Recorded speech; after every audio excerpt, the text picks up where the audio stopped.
امام اسماعیل حقی رحمۃ اللہ علیہ نے لکھا ہے، فرمایا پتہ ہے وہ رب کتنا کریم ہے، وہ رب کتنا رؤوف رحیم ہے۔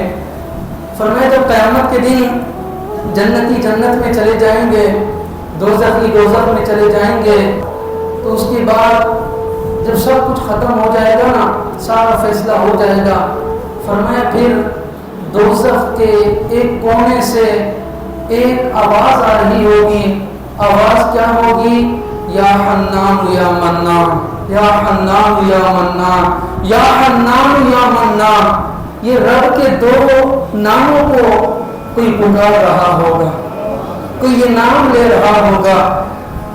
حنان کا مطلب ہے سخاوت کرنے والا، منان کا مطلب ہے احسان کرنے والا۔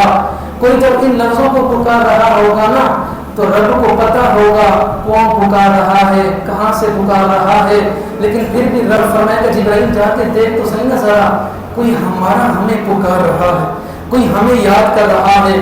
جبرائیل امین جائیں گے، جا کر دیکھیں گے کہ دوزخ کے ایک کونے کے اندر ایک شخص پڑا ہے، ٹانگیں جل گئی ہیں، ہاتھ جل گئے ہیں، جسم جل چکا ہے، پیٹ جل چکا ہے، لیکن صرف زبان صحیح سلامت ہے، کیونکہ وہ رب کا نام لے رہی تھی۔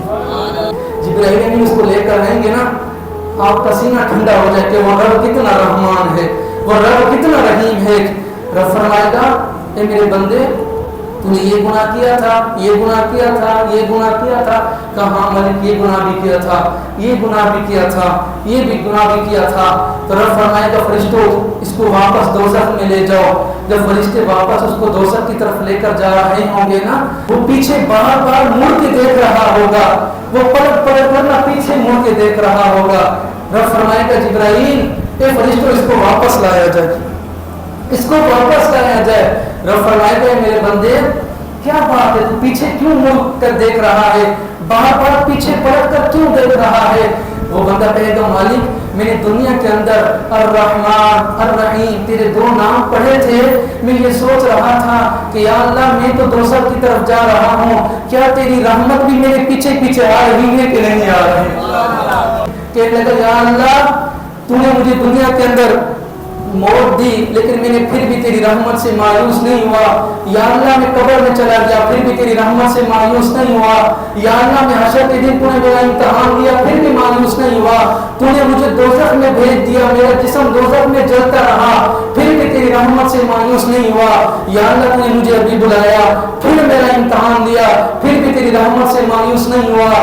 یا اللہ تو نے پھر حکم جاری کیا کہ اس کو دوزخ میں لے جایا جائے، پھر بھی تیری رحمت سے مایوس نہیں ہوا۔ یا اللہ میں پلٹ پلٹ کے تیری رحمت کی طرف دیکھ رہا تھا، تیرے کرم کی طرف دیکھ رہا تھا، تیری درگزر کی طرف دیکھ رہا تھا کہ کہیں مالک کرم فرما دے، کہیں مالک رحم فرما دے۔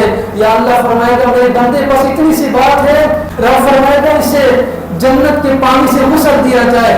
غسل دینے کے بعد ابراہیم امین کہیں گے یا اللہ اب کیا کرنا ہے؟